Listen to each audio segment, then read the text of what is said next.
All right, hello everyone, and welcome back to another episode of Star Wars Mark of Balance. My name is Mark, and today I will be giving you my thoughts on the 3-episode Andor series premiere. I want to start by echoing the overwhelming sentiment that this show is a breath of fresh air. It's smartly written, well shot, takes risks, and it has something to say. This is what I've been looking for in a Star Wars show. It's definitely a slow burn to start, and it won't be for everyone, but I personally love slow burns. I think it shows confidence in the storytelling, and when done well, all those little moments that pay off are that much sweeter, and you only get that satisfaction with a slow burn type of show. Before I get into characters, plot, and acting, I want to take some time to talk about the themes of this premiere episode, or episodes, and how Andor sets up its world of realism in Star Wars so well. It really is nothing like we've seen in live-action Star Wars before. I think the word realistic gets tossed around a lot, and I'm not going to use those words like gritty, grounded, or dark as crutches to make my argument. Instead, I'm going to dive into why this show accomplishes realism in the Star Wars galaxy so well. For me, it comes down to a couple factors. None being inherently new to TV, but seeing them done in Star Wars is significant. Those factors being, 1, the idea that actions have consequences, and those actions are carried out by flawed people. The world is gray, not light and dark like the Jedi or the Sith. It is a balance. And seeing that conveyed without Force users in Star Wars is special. Number 2 is people having their vices, namely brothels, sex, alcohol, and frankly language and cursing. Number 3 being the use of lived-in sets, diverse accents, and everyday people just going about their everyday lives. And the last one, surprisingly, I think is humor, and I'll kind of get into that a little later.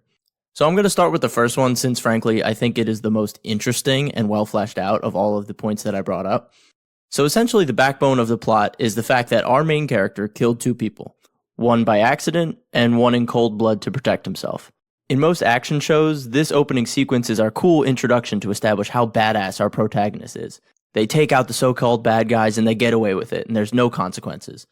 But here, in Andor, in this world, your actions have meaning. It flips the script. And yet, we as the audience are still tricked into believing in that old action hero trope.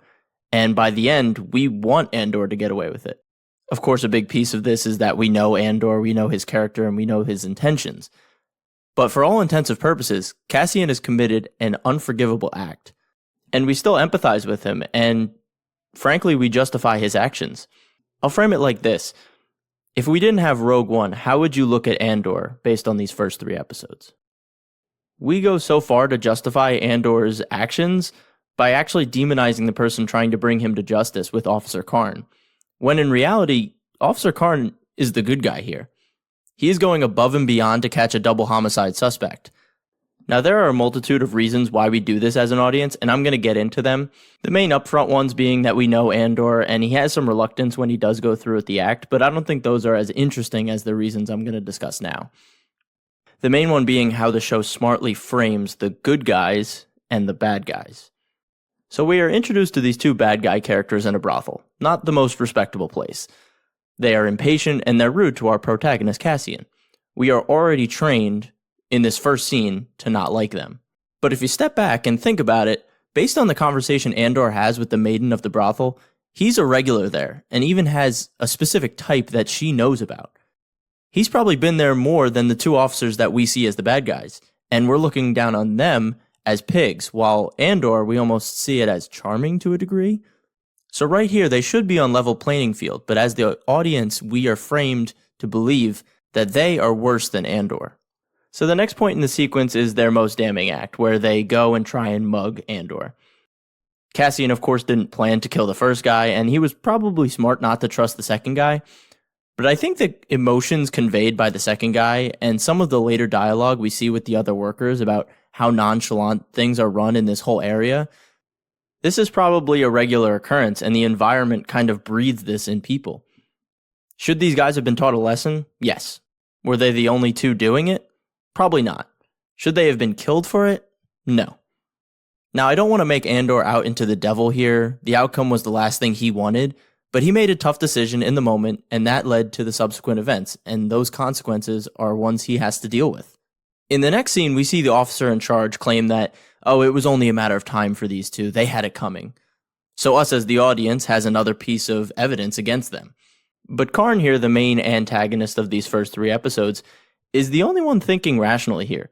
He's like, how could we not go after this guy who killed 2 people, even referring to them as employees, almost saying like, this guy killed 2 regular people and we're just going to let him get away with it? Now us as the audience, with all the evidence we have and all the history we have with Andor, sits back and says, oh, come on, let the man go. This guy's crazy, such an overachiever. Let our hero get away with it. Those 2 guys had it coming. But he doesn't, because he is the real good guy in this situation. Now it's his turn to be framed as the bad guy. Later we see him talking harshly to his subordinates, all of whom are young, innocent looking, and likely just there for a paycheck. They're slacking on the job, reinforcing that there isn't much order in this sector. The one guy monitoring the map literally says, yeah, traffic, can't really catch everyone, sorry about that. And Karn's just like, what the hell is going on in here? It shows that while the 2 we met earlier were probably the bottom of the barrel, we can understand how they ended up that way in this system. A lack of order, a general sense of apathy and privilege.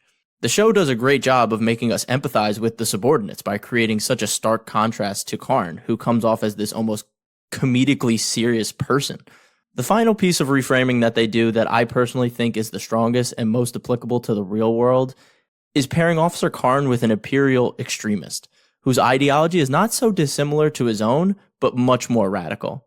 By the end of these premiere episodes, we see that this pairing highlights how a rational, middle-of-the-road person can begin to be twisted by fanaticism. It's very authentic to the real world, and I love the shot of Karn as he watches the speeder bike burn, and we know he is going through an internal metamorphosis, drifting closer to the dark side. I want to wrap up this idea of who are the good guys by highlighting something pretty substantial in these first 3 episodes.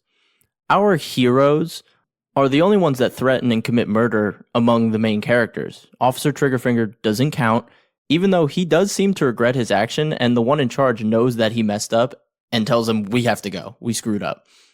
Stellan Skarsgård's character, Luthen, is ready to kill Karn the second they capture him. He even says it twice. He says, I'll kill him. You want to kill him? I'll kill him. Cassian and him even blow up a speeder in their getaway and almost kill many more officers. I do think it was a very intentional decision to not have the officers wear helmets and actually show their faces and show that these are flawed humans, but still humans. Again, building on that idea of who are the good guys, who are the bad guys.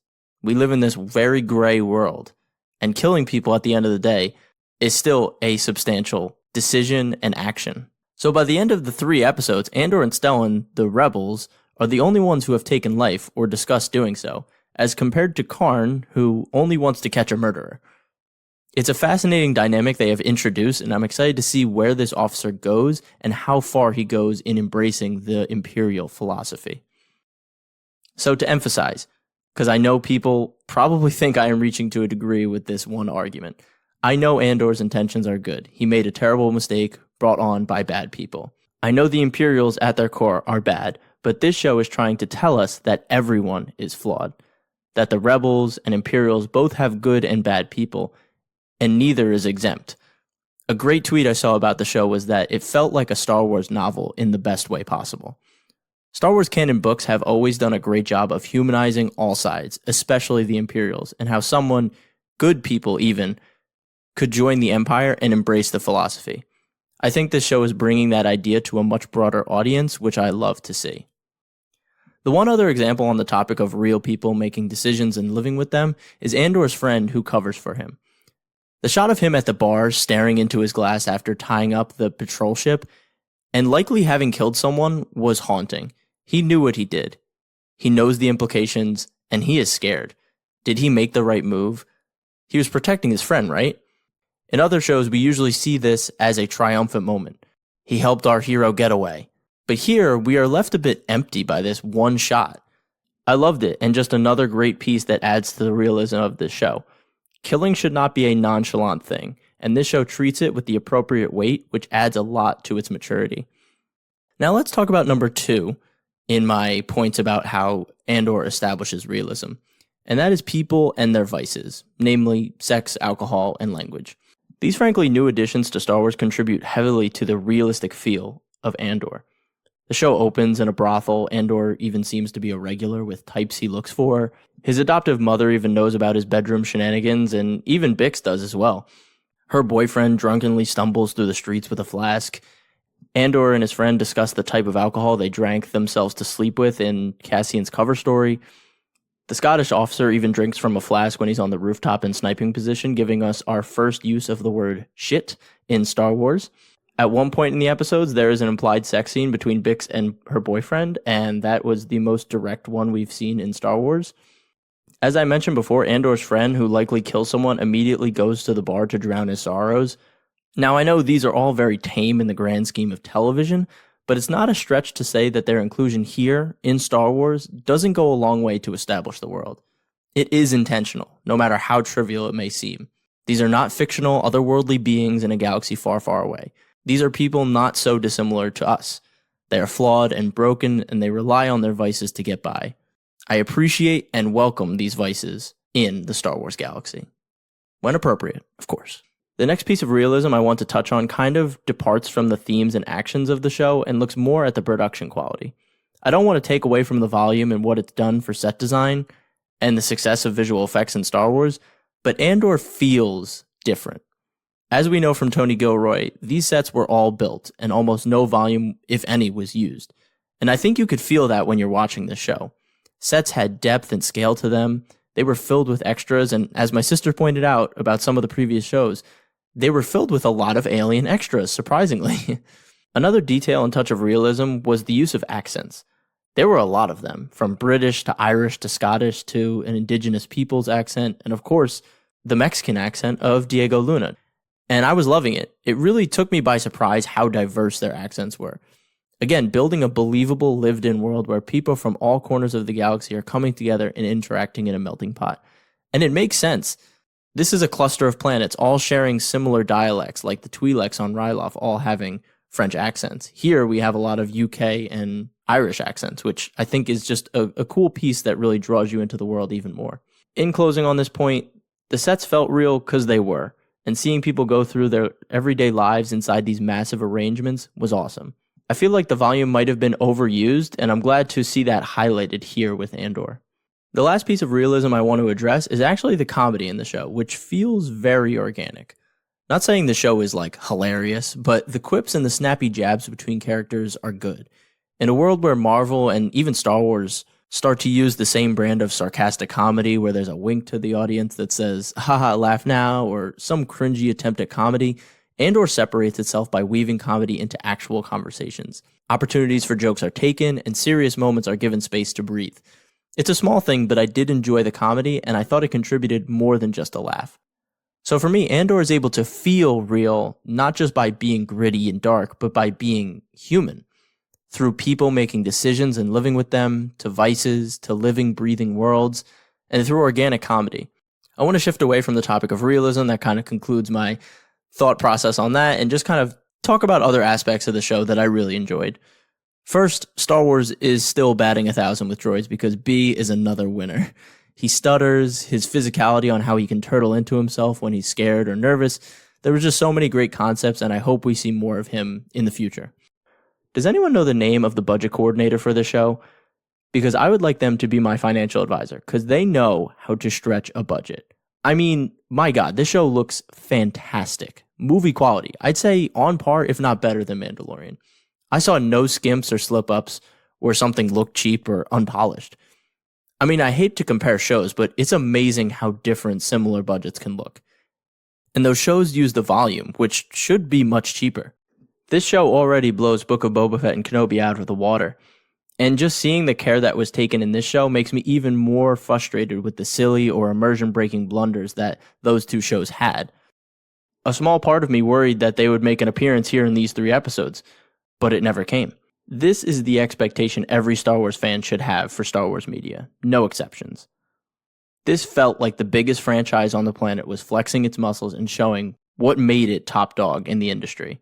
And the best part is, it is only going to go up from here. So I am very excited for the visuals, action, and anything that Andor has in store for us. So the next part I want to discuss is the flashback scenes, because I think there's a lot to digest with what we've seen, and I don't think they're going to be going anywhere. We need to see Andor's upbringing with his adoptive parents, how he knows his sister is still alive, the whole Imperial mining disaster situation, as well as the crashed Separatist ship. Who shot down the Separatist ship? What poisonous gas were they hauling or experimenting with? Why would the Republic kill the villagers? Why it was referred to as an Imperial mining accident if it seemed that it already happened during the flashback or before the flashback even happened, and they mentioned that the Republic was still around. I don't know. There was a lot of questions, a lot of interesting timeline conflicts that I was wrestling with, but everything seems to be very methodical so far, and considering that the entire series is already planned out by Tony Gilroy, I think it's intentionally vague and mysterious, so we will have to see how it unfolds, but I am intrigued, which is what the premiere episode should do. I do, however, think the structuring of the flashbacks in the premiere episodes were a bit jumbled, but I will touch on that a little bit later in my very, very small criticism sections that I do have. I want to give a quick shout out to the dialogue in the show because I found myself glued to some of these monologues and banter. The establishment of Cassian and the one worker's friendship was immediate. Their chemistry was electric. I loved how they began to just tell a cover story without skipping a beat, almost like him and Cassian are on the same wavelength. I think my two favorite monologues in the whole 3 episodes were the two worst characters delivering them. The apathetic officer we first meet with Karn, as well as the Scottish fascist that accompanies Karn on his mission. They both had great performances and they stole the scenes that they were in. And I think a large part of it was from the very snappy dialogue they were given to work with. I cannot stop saying, "Pockets, sir. Pockets are fermenting" around my apartment. Speaking of performances, the whole cast was fantastic, from Diego Luna settling right back into the role and playing the paranoid lone wolf so well. The whole ensemble was great, from Bix to Karn, and of course the great Stellan Skarsgård gracing us with his presence in the Star Wars galaxy. But you know who didn't have a great performance? Because they weren't even in the first 3 premiere episodes? My queen, Mon Mothma. That's honestly my biggest criticism of the show. Like what the hell? Why even put her in the materials if she's not going to show up? Where is she? All this hype, and she's not in a 4th of the season? You know what? I'm honestly out on this show, and I'll be boycotting until Mon Mothma arrives. So on a serious note, I really don't have many complaints about the show so far. The only issues I have is with the placement of the flashbacks and the structuring of the first 3 episodes. Personally, I think episodes 1 and 2 should have just been combined. Both kind of ended on awkward notes where the credits started to roll, and I was like, oh okay, that was one episode. Got it. By the end of the first 3 episodes, it really made sense why they released them all at once. If they only released episode 1 or 1 and 2 as the premiere, the audience reception I don't think would have been as good as it is right now. So I think they just kind of had to establish the playing field, and the rest of the episodes I think will be a lot more well-structured. Another criticism, as I said, was I think that the flashback placement in episode 3 in particular was the most awkward, where nothing really prompted a switch to a flashback. I remember one scene, something was happening, and then we were just back in the crashed Separatist ship with B looking all shiny and new, and I was like, oh, okay, I guess this is a flashback now because he looks cleaner and younger. So that was a bit odd. Honestly, I think they just had to cram as much as they could into that episode to eventually lead up to the really emotional finish to episode 3, where it lines up with him being carried out of the Separatist ship and him looking out of the cockpit with Stellan Skarsgård as they leave the planet. And that particular scene leads me perfectly into getting to talk about the scores of the show. And there were a lot of tracks I enjoyed through these first 3 episodes. One, I wasn't so sure about. That track at the end of episode 2 with the drum kit just going kind of wild was a bit odd and out of place for Star Wars personally, but I know someone out there probably enjoyed it a lot. The opening title sequence score is fantastic. I absolutely love the visuals paired with that over-the-top kind of mystical feel. And of course, like I said, the final scene where all of our characters are kind of setting out on their new journeys accompanied by that really emotional and triumphant track was fantastic. I love how they ended that really emotional scene with kind of keeping that DNA of Star Wars, with our protagonists beginning their true journey by finally getting up into space and looking out through the view of the cockpit. I half expected it to end with a jump to hyperspace and cut to black, but I like how it left off. Because this is already kind of just like a ramble at this point. Random thought, but Star Wars has been around so long that it was able to influence movies and games like Blade Runner and Mass Effect. For them to now come around and influence Star Wars back. The opening scene, I didn't even think I was watching Star Wars. He walked into that like brothel club with all the synth music going. I was like, Mass Effect? And then he was outside in the rain with the neon-soaked streets. I was like, Blade Runner? It was just a cool detail and funny to see that the influence is now re-influencing other things. It's just really cool. So I want to conclude this whole thing. I know this was a weirdly structured episode. I started with something very deep and and profound. And then the next part, I was kind of just rambling about little things I liked and the couple criticisms I had. But overall, I just want to conclude by saying that Andor met all of my expectations and in some ways exceeded them. I'm glad Star Wars can be this, but also can be Mandalorian. It needs that. As much as I love this feel, I'd never want Star Wars to be just this and Rogue One all the time, because then there would be a lack of mysticism or Force, which I think the Force is such a huge part of Star Wars. On the other hand, I don't want Star Wars to be all Mando or Book of Boba Fett or Obi-Wan, because then we can't really dive into the politics of the world and see these regular people dealing with their own situations in the Star Wars galaxy. What I loved about the Clone Wars, of course I'm going to talk about Clone Wars, is that it gave us so many different flavors. It could be Umbara one week and then be Mortis the next week. Star Wars TV needs to embrace that philosophy. So overall, Andor is a polished show with smart writing, a great feel for tension building, relatable themes that still feed into the overall Star Wars mythos, and it has me excited to see where this journey goes. If you told me I'd be saying all of this stuff about Andor months ago, even years ago, I would have told you were absolutely crazy. But for me, Star Wars TV is back on track and excited to give you guys these weekly reviews and breakdowns. So look forward to those weekly, because I don't think Andor is going to let me down. So again, thank you so much for watching. Hope you enjoyed this episode. If you want to follow me on Instagram, follow me at *_wars_ Mark of Balance. Get updates on when these episodes are dropping, some posts, some extra content like that. And yeah, it's just a lot of fun. So again, thank you so much. Stay safe, stay healthy, and may the Force be with you. Peace.